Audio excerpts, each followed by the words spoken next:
बिस्मिल्लाहिर्रहमानिर्रहीम। अस्सलाम वालेकुम नाज़रीन, आप यूट्यूब चैनल देख रहे हैं। मैं इमरान खान हूँ। पाकिस्तान तहरीक-ए-इंसाफ़ इतनी बुरी तरह क्यों इलेक्शन हार गई, इसकी वजूहात तलाश की जा रही हैं। और पाकिस्तान तहरीक-ए-इंसाफ़ के जो पुराने रहनुमा हैं, जो अहम तरीन लोग हैं, उन्होंने एक बड़ी इंक्वायरी का मुतालबा भी कर दिया। वज़ीर-ए-आज़म इमरान खान साहब ने उसकी कुछ वजूहात बताई हैं। उन्होंने कहा कि खैबर पख्तूनख्वा बल्दियाती इंतखाबात उम्मीदवारों का गलत चुनाव शिकस्त की बड़ी वजह बनी और 17 अज़ला में होने वाले बल्दियाती इंतखाब के पहले मरहले में पाकिस्तान तहरीक-ए-इंसाफ़ बुरी तरह पिट गई है। इसकी अब वजूहात सामने आना शुरू हुई हैं। कुछ चीज़ें बड़ी इंटरेस्टिंग हैं, मैं आपको बताता हूँ। और इंक्वायरी पाकिस्तान तहरीक-ए-इंसाफ़ जितनी मर्ज़ी कर ले, इसके अलावा चीज़ें नहीं निकलनी।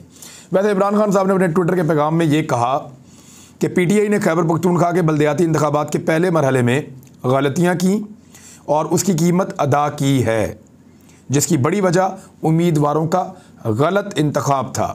ऐलान किया इमरान खान ने कि वो खैबर पख्तूनख्वा में जो दूसरा मरहला है उसके लिए और मुल्क भर में होने वाले बल्दियाती इंतखाबात के लिए PTI की हिकमत अमली की निगरानी खुद करेंगे। वज़ीर-ए-आज़म ने इस उम्मीद का इजहार किया कि PTI मजबूत बनकर सामने आएगी। देखिए, ये एक वेकअप कॉल थी और वेकअप कॉल बड़ी तगड़ी है। वो इसलिए कि पाकिस्तान तहरीक-ए-इंसाफ़ हारी है, ये कोई बहुत ज़्यादा परेशानी की बात नहीं है PTI के लिए। वो पहले भी कई दफ़ा हारे हैं। उनके लिए परेशानी की बात यह है कि मौलाना फजलुर रहमान साहब जीत गए हैं। अब खैबर पख्तूनख्वा में दमादम मस्त कलंदर होगा। कैसे होगा?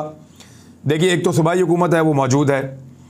नीचे अहम तरीन सीटों पे मौलाना फजलुर रहमान साहब आकर बैठ गए हैं। जहां मौलाना फजलुर रहमान साहब नहीं है, वहां पे ANP मौजूद है। और अब ये सारे मिलकर सूबाई हुकूमत के नाक में दम कर सकते हैं, जो ये ज़रूर करेंगे और करना भी चाहिए। ये फ़ंड्स मांगेंगे, मांगने भी चाहिए। सूबाई हुकूमत को फ़ंड देने होंगे, देने भी चाहिए। अगर ये काम नहीं करेंगे जो बल्दियाती निज़ाम वाले हैं, तो वो ये कहेंगे कि सूबाई हुकूमत रोड़े अटका रही है। और अगर ये कोई काम होगा तो ये कहेंगे ये तो हम कर रहे हैं। यानी अब एक अजीब बयानात की सियासत का आगाज़ हो जाएगा। ये बिल्कुल वैसा दौर शुरू होगा इमरान खान साहब के लिए। यानी आज से पहले वो KP में बिल्कुल इंडिपेंडेंट थे, बहुत आज़ाद थे। आज से पहले इमरान खान साहब को चैलेंज करने वाला कोई नहीं था। अब पेशावर के अंदर एक मेयर है जो महमूद खान के नाक में दम करेगा। और वो जो मेयर है वो ख़ानदान बहुत पुराना और पॉलिटिकल ख़ानदान है। मौलाना फजलुर रहमान साहब ने इसको टिकट दिया था। PTI की तरह नहीं किया कि 10 दिन पहले दुबई से बंदा लेकर आए, वो बंगश, उसको टिकट दे दिया, उसे कहा इलेक्शन जीत लो। PTI को ये लगता था खंबे को खड़ा करेंगे वो जीत जाएगी। यही गलतियाँ मुख्तलिफ हुक्मरान करते रहे हैं, फिर उनको इस तरह की वेकअप कॉल्स मिलती रही हैं। लिहाजा ये वेकअप कॉल थी। इमरान खान साहब ने इस कॉल को रिसीव किया है।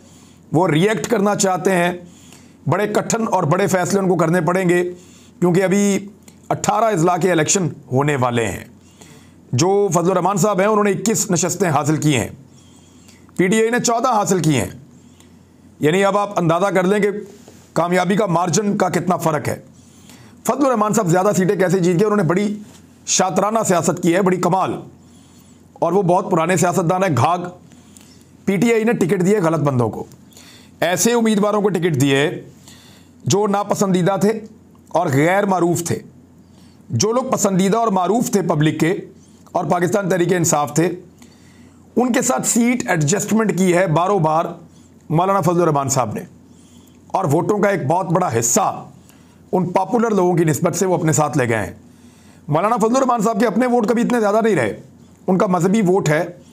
और वो ज़रा जोशो खरोश में आया इसलिए कि अफ़गानिस्तान में तालिबान ने हुकूमत बनाई है, तो वो अपने ज़्यादा लोगों को निकालने में कामयाब हुए।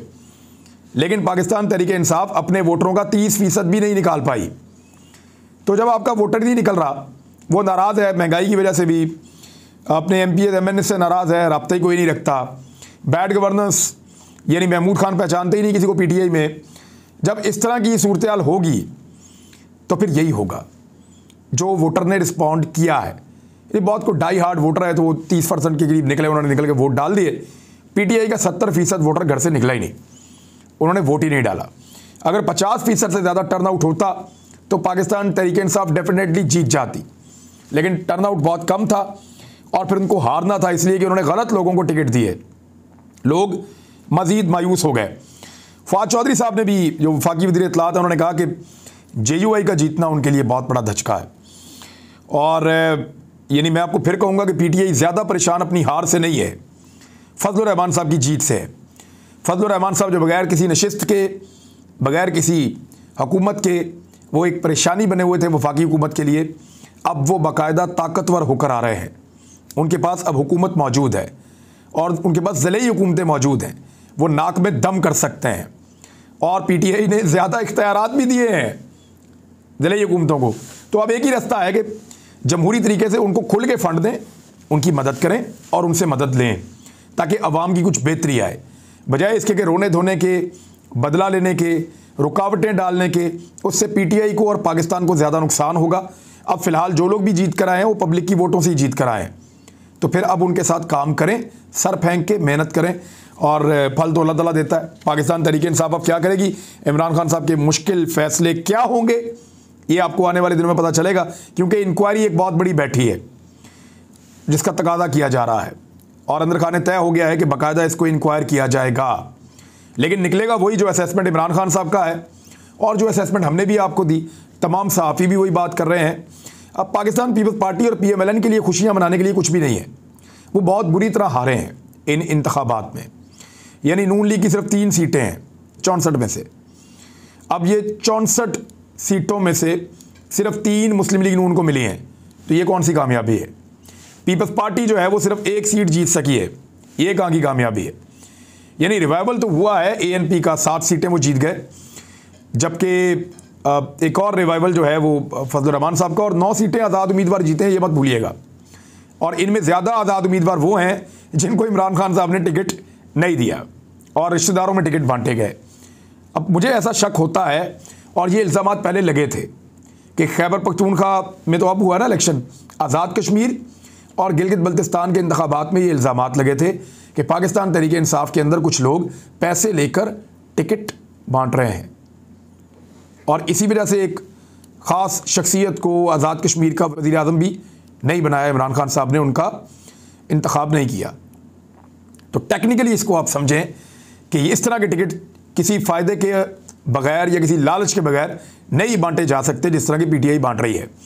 और इन टिकटों को यूँ बांटने की वजह से अब PTI के टिकट की वो अहमियत भी नहीं रहेगी जो माजी में थी कि इनको टिकट दो ये जीत जाएंगे। ऐसा नहीं होगा। आपको रेस जीतने के लिए कम से कम दौड़ना ज़रूर पड़ता है।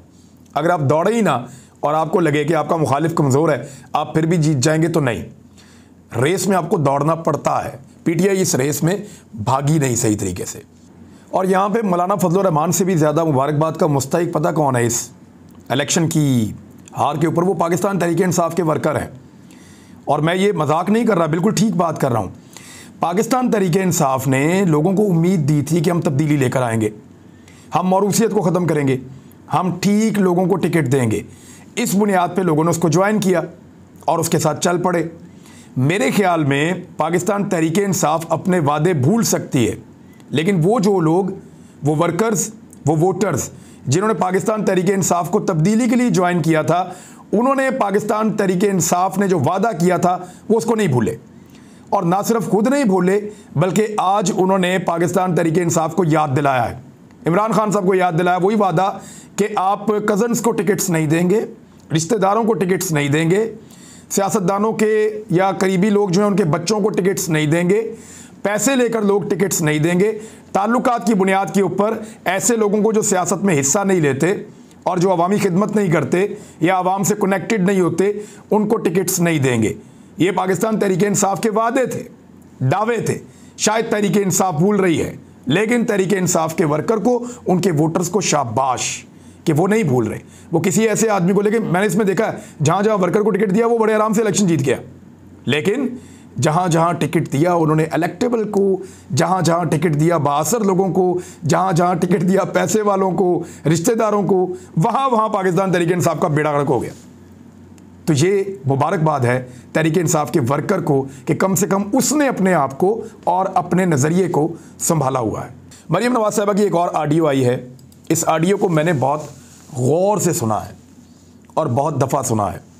इससे पहले जो मरियम नवाज साहिबा की ऑडियो आई थी, इससे पहले कि मरियम नवाज साहिबा कोई मौक़िफ़ देती, मैंने पहले ही कह दिया था कि ये ऑडियो बिल्कुल ठीक है। मैंने आपको पहले ये कह दिया था कि ये किस दौर की ऑडियो हो सकती है। और ये ज़्यादातर व्हाट्सएप मैसेजेस हैं जो मरीम नवाज़ साहिबा करती रही हैं माजी में, और ये जो व्हाट्सएप मैसेजेस हैं ये लीक किए गए हैं। मरीम नवाज़ साहिबा के बहुत करीबी लोगों में से एक ने इनको लीक किया है, और अब ये मैसेजेस मखसूस लोगों के पास मौजूद हैं। उनमें पॉलिटिकल लोग भी हैं और दीगर लोग भी हैं। इन मैसेजेस का एक पूरा भंडार है जिसमें मरीम नवाज़ साहिबा ने बहुत सारी बातें की हैं, और वो बातें अब वक्तन फ़वक्तन आगे आएंगी।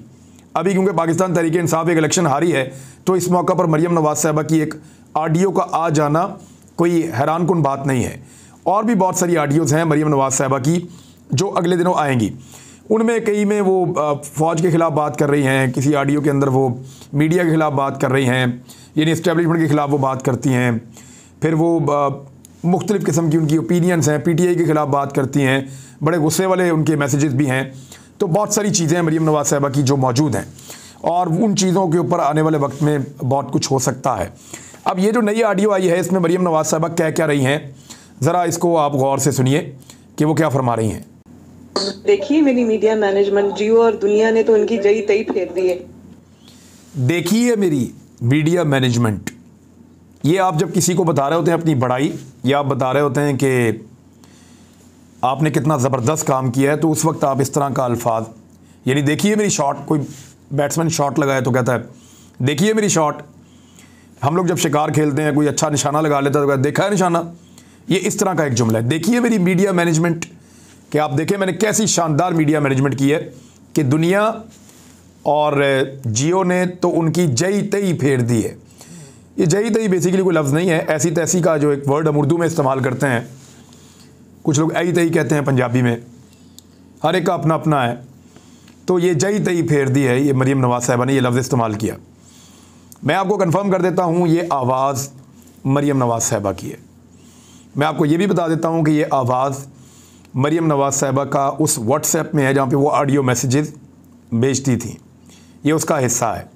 ये कोई टेलीफोन रिकॉर्ड नहीं हुआ, ये ऑडियो मैसेज है मरीम नवाज़ साहिबा का।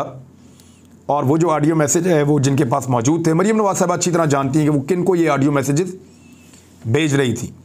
बाज़-औक़ात ग्रुप्स के अंदर वहाँ पे भी वो शख्स मौजूद थे, और बाज़-औक़ात एक अकाउंट के ऊपर।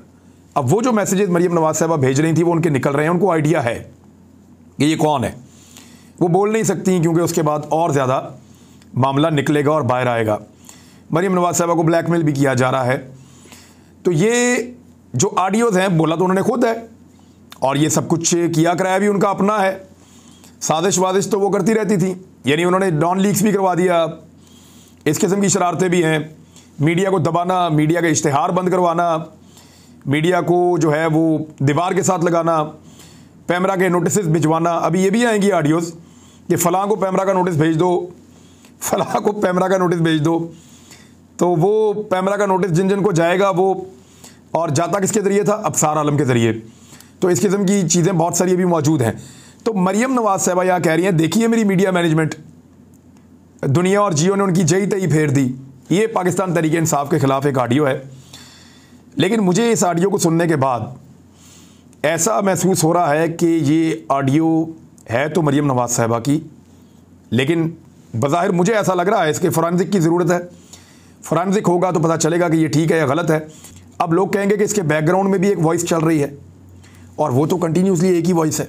यानी जब मरीम नवाज़ साहिबा ये कह रही हैं कि देखिए मेरी मीडिया मैनेजमेंट, दुनिया और जियो ने उनकी जई तई फेर दी, जियो और दुनिया ने उनकी जई तई फेर दी, इसके पीछे एक और ऑडियो भी चल रही है। अगर आप गौर से सुने तो वो एक ही शख्स की ऑडियो है जो चलती चली जा रही है। वो इस बात का सबूत हो सकता है कि मरीम नवाज़ साहिबा ने वन गो में ये दोनों जुमले बोले हैं कि देखिए मेरी मीडिया मैनेजमेंट, एक हिस्सा जुमले का, जियो और दुनिया ने तो उनकी जई तई फेर दी, ये दूसरा हिस्सा, दूसरा जुमला इस पूरी ऑडियो का। इन दोनों जुमलों को अगर आप सुन रहे हैं गौर से तो आपको बैकग्राउंड में एक और वॉइस सुनने को मिलेगी। एक दफ़ा सुने फिर आपको पता चलेगा। ये देखें, देखिए मेरी मीडिया मैनेजमेंट, जियो और दुनिया ने तो उनकी जई तई फेर दी है। ये सुनिए आपने आवाज़, बैकग्राउंड में एक आदमी के बोलने की आवाज़ आ रही है, ऐसा लग रहा है लोग बोल रहे हैं, और वो जो बोल रहे हैं वो कंटिन्यूसली है।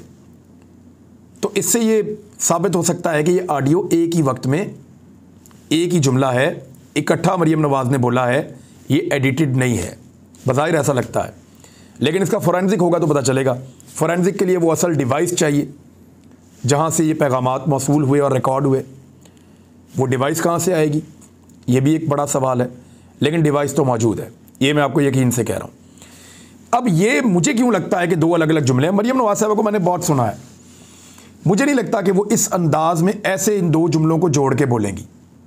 और मुझे थोड़ा सा सुनते वक्त, मैं जर्नलिस्ट हूँ, मैं रोज़ाना ऑडियो वीडियो का काम करता हूँ, सुनते वक्त मुझे महसूस हुआ कि शायद ये आपस में जुड़ी हुई कोई चीज़ है।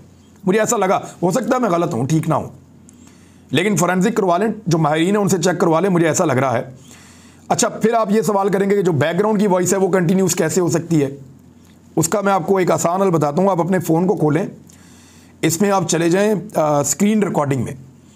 जब आप स्क्रीन रिकॉर्डिंग में जाएंगे ना, तो उसमें आप विदाउट ऑडियो भी कर सकते हैं, स्क्रीन रिकॉर्ड, और ऑडियो के साथ भी कर सकते हैं, यानी इंटरनल ऑडियो। सिर्फ आपके टेलीफोन की ऑडियो वहाँ से रिकॉर्ड होगी और कोई ऑडियो रिकॉर्ड नहीं होगी। यानी जो मरियम नवाज़ साहब ने कहा, अगर मैं इसको अपने मोबाइल की इसके ऊपर खोलूँ स्क्रीन रिकॉर्डिंग के ऊपर और इसको प्ले करूँ और इंटरनल रिकॉर्डिंग का ऑप्शन रखूँ, तो सिर्फ उतना ही चलेगा जितना मरियम नवाज़ साहबा ने कहा। लेकिन अगर मैं उसके ऊपर माइक साउंड का भी ऑप्शन साथ क्लिक कर दूं, तो होगा क्या कि मरियम नवाज़ साहबा का एज इट इज़ वो क्लिप चलेगा, और हम अगर कहीं दूर खड़े होकर दो चार लोग आपस में गप्पे लगा रहे हैं तो हमारी रिकॉर्डिंग भी उसके अंदर आ जाएगी। अब ये एक सबूत बन जाएगा, क्योंकि ये डिफरेंट ऑडियोज़ मिल गई हैं, कि मरियम नवाज़ साहबा के बारे में जब हम ये क्लेम करेंगे कि ये दो जुमले अलग अलग हैं, तो सुनने वाला ये कहेगा कि पीछे भी तो एक बंदा बात कर रहा था, वो जो बंदा पीछे बात कर रहा था वो तो कंटिन्यूसली वही बात कर रहा है, लिहाजा ये दो नहीं एक जुमला है। मरियम नवाज़ साहबा जब ऐसे ऑडियो मैसेजेस भेज रही होंगी और ये कोई बड़े पुरसकून अंदाज में वो भेज रही हैं, तो ऐसा लगता नहीं कि इस तरह के मैसेज करते हुए वो कोई पब्लिक प्लेस का इंतखाब करेंगी या जहाँ पे लोग बहुत बड़ी तादाद में मौजूद होंगे वहाँ पे वो इस तरह का पैगाम भेजेंगी। ये साइलेंट जगह के ऊपर मैसेज रिकॉर्ड होना चाहिए उसूलन। और ये जो बैकग्राउंड वॉइस है, ये बाद में बीच में ये स्क्रीन रिकॉर्डिंग के ऑप्शन से या दीगर बहुत सारी ऑप्शन हैं, वहाँ से भी शामिल हो सकती है। बहरहाल थी ये मरियम नवाज़ी। और दूसरी बात मैं आपको बताऊँ कि जियो को कंट्रोल करना, दुनिया को कंट्रोल करना, एक्सप्रेस को, समा को, ये मरियम नवाज़ की ख्वाहिश है कि वो मीडिया को मुट्ठी में करें और उसको कंट्रोल करें। और उसके लिए वो इश्तिहारों का डंडा, वो मीडिया को दीवार के साथ लगाना, पैमरा का हथियार, वो ये सब कुछ माजी में इस्तेमाल करती रही हैं। तो उनको इसमें से इस्तिस्ना नहीं मिल सकता। ये सवाल मीडिया को उनसे पूछना चाहिए, और आज वाली वीडियो का पूछना चाहिए। पूछा तो आज बगैर जवाब दिए वो निकल गए, लेकिन कब तक निकलेंगे। अब तक के लिए इतना ही। अपना ख्याल रखिएगा, अपने इस चैनल का भी। अल्लाह हाफ़िज़।